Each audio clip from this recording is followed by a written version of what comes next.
Patron Tingo Fondé, la Nero Naba, Dato Point, a Porin Damba, Nam to Sangba, Nitinga Jab, Yamlanyati, Zamana Libra Wula, for I hear Munizi, Patries are five, Tibam the Koha of Chala, Tang Naba, Sole, now call Porin Damba, of Song Baza, La Covala Sole, Top Camp, Nilabam Mehenti, the window on point. Tom Suria no ne atomna mo do wende to when wo do nyore na kopto so to songwe ti zamana gamba ti be lam ti nu yang ko ko zomye e hata yi la tabla nasi ipai bodon ko me ya la ba me ma no to dunna na son zamana.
C'est vraiment une impression de joie, de fierté, parce que c'est aussi l'opportunité de faire revivre la tradition et la coutume, qui sont vraiment le socle d'un peuple. Sans la culture, on estime qu'un peuple est vide.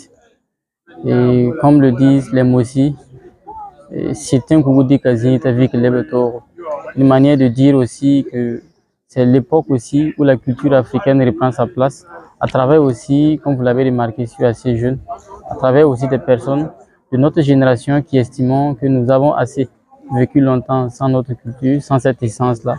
Et cette cérémonie est un témoignage justement, j'estime, de l'antériorité de la civilisation africaine. Quand on voit toute cette organisation, on ne peut qu'être fier d'appartenir à un peuple burkinabé, surtout le peuple Mouaga.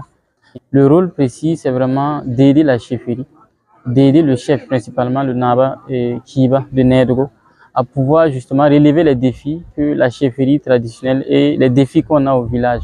Donc ça part vraiment d'un élan d'accompagnement. Accompagner parce que, comme le dit chez nous, une seule main ne ramasse pas la farine. Donc c'est vraiment dans cet élan, on va dire un peu que le Sonkogo Naba est un peu comme la personne qui est dans l'ombre, qui aide vraiment la chefferie et aide derrière, bon, on va dire derrière le village aussi à pouvoir se développer. Donc c'est un peu ça le rôle du Sonkogo Naba. C'est vraiment un rôle d'accompagnement afin que la coutume et la culture africaine soient toujours rayonnantes.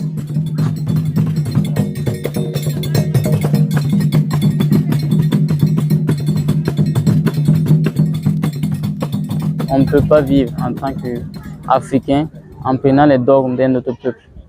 J'ai toujours dit que la culture est la pensée d'un peuple. Et la tradition, c'est la méthodologie par laquelle on a décidé de véhiculer justement cette culture-là. Donc, si on estime qu'on veut reprendre notre liberté, ça part essentiellement de notre forme de pensée, notre manière de vivre. Si notre pensée est externe, ne soyons pas surpris que derrière aussi, les méfaits qu'on a aussi sur notre territoire aussi viennent de l'extérieur parce qu'on leur donne l'autorité justement pour pouvoir le faire. À cette jeunesse qui veut revenir à la culture, qui comprennent que d'abord la culture n'est pas un spectacle.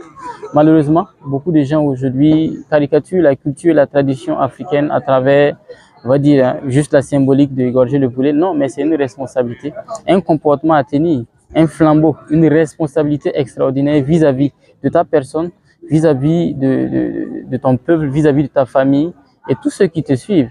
Donc ça veut dire qu'il y a cette responsabilité, il y a certaines choses que tu ne peux plus faire. Donc, comprenez par retour aux sources, retour à la responsabilité. Parce qu'un peuple fier, c'est celui qui se respecte soi-même. Si on veut que les autres nous respectent, il faut que nous-mêmes, on se respecte d'abord. Ça part par là. Donc, j'aimerais porter ce message-là. Parce que malheureusement, nous sommes dans une période aussi où beaucoup de personnes parlent de culture, mais il faut rediriger les choses. La culture africaine n'est pas du spectacle, c'est une responsabilité.